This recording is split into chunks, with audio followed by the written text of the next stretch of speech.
Polres Nabire menggelar jumpa pers pada Kamis 6 Januari 2025 terkait dengan tindak pidana perlindungan konsumen atas dasar laporan dari pihak keluarga korban, suami atas nama Ferdinand Pakage, terkait dengan dugaan keracunan makanan dan minuman atas nama almarhumah Nurlince PKI. Kapolres Nabire AKBP Samuel D. Tatiratu menceritakan kronologis kejadian serta langkah-langkah polisi melakukan penyelidikan atas kasus yang menimpa almarhumah Nurlince PKI pada tanggal 2 Januari 2025.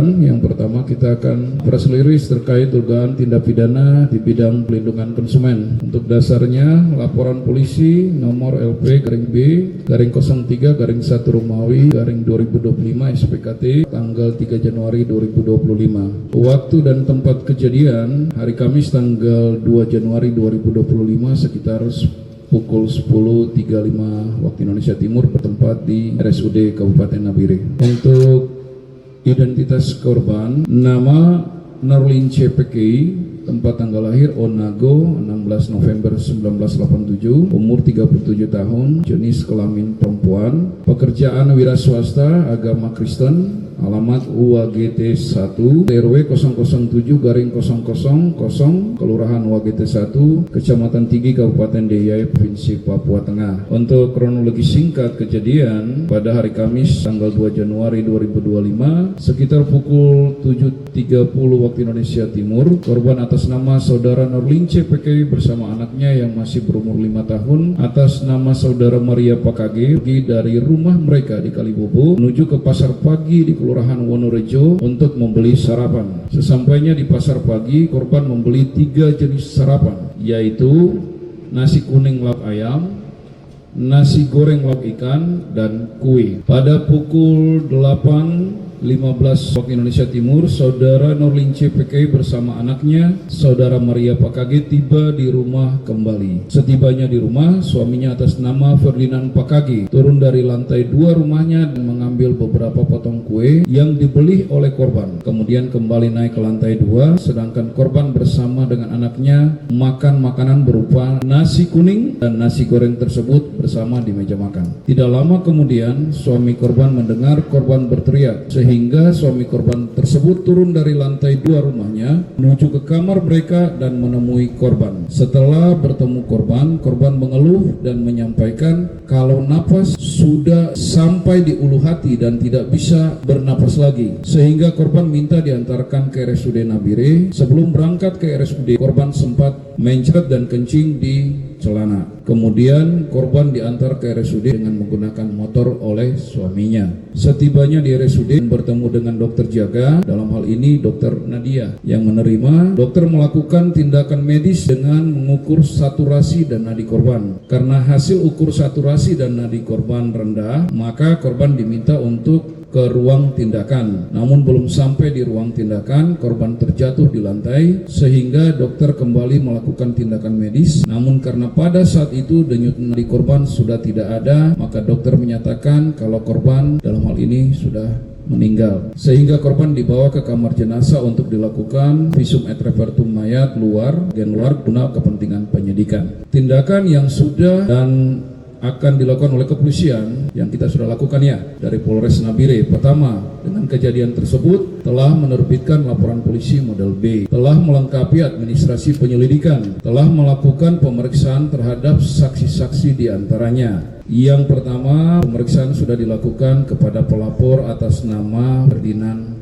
Pakage. Kemudian sudah dimintai keterangan kepada 3 orang petugas dari RSUD. Yang pertama, Dr. Nadia Tendriani Najib, dokter jaga RSUD Kabupaten Nabire yang menerima pasien pada saat itu Kemudian Bapak Lambert Erikson Rumi, petugas ruang jenazah RSUD Nabire. Kemudian keterangan berikutnya diambil dari Bapak James M. James M. Tuanubun, petugas ruang jenazah RSUD Nabire. Selanjutnya Saudara Daud Ulangke Wabiser, petugas ruang jenazah RSUD Nabire. Kemudian juga sudah dilakukan pemeriksaan kepada 7 orang juga yang menjual makanan di situ. Kita gunakan inisial ya. Yang pertama berinisial M, itu ada 7 orang. Yang kedua berinisial S, yang ketiga berinisial M, yang keempat berinisial D, yang kelima berinisial KM, yang keenam berinisial SS, yang ketujuh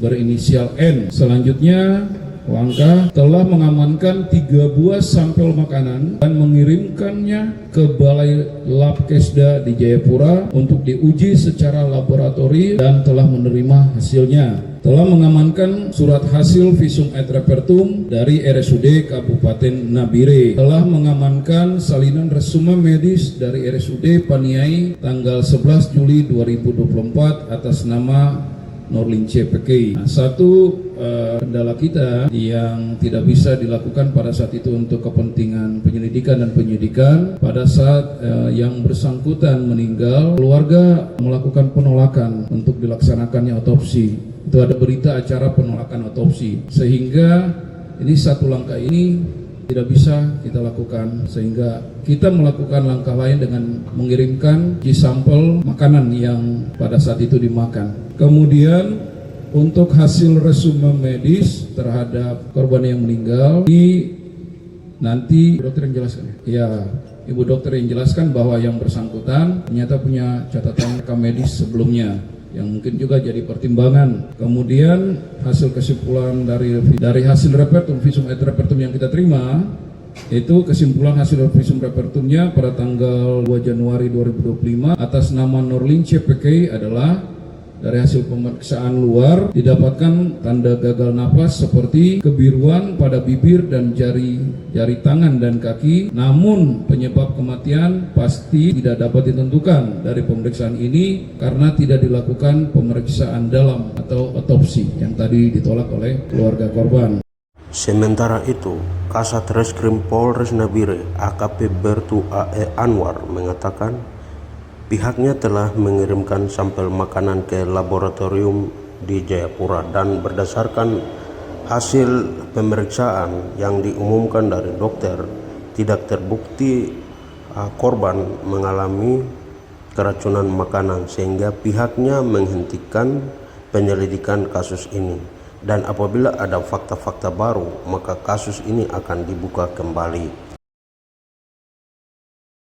Lanjuti laporan dari suaminya Ibu Norlin C, yang mana upaya kami dalam tahap penyelidikan itu sudah dilakukan pemeriksaan saksi-saksi. Kami ulangi lagi, baik itu saksi pelapor, suami korban, kemudian saksi dokter yang melakukan tindakan baik di ruang GD sampai di ruang kamar jenazah. Kemudian kami memeriksa 7 orang saksi penjual. Dari 7 ini ada 1 orang yang diduga ataupun dipastikan dengan keterangan saksi oleh saudara Norlin CPK. Kemudian dari situ sampel makanan tersebut kami sudah kirimkan kepada Labkesda Jayapura, almarhum saudari Norlin CPK, serta kami juga melakukan pemeriksaan riwayat kesehatan, yang mana yang bersangkutan juga ada jejak rekam medisnya pada bulan 7 tahun 2024 pernah dirawat di RSUD Paniai. Nah, berdasarkan seluruh rangkaian penyelidikan yang kami lakukan, penyidik menyimpulkan bahwasanya belum ditemukan tanda-tanda ataupun bukti permulaan cukup dan 2 alat bukti yang mengarah terhadap Undang-Undang Perlindungan Konsumen, yang mana dalam hal ini menyebabkan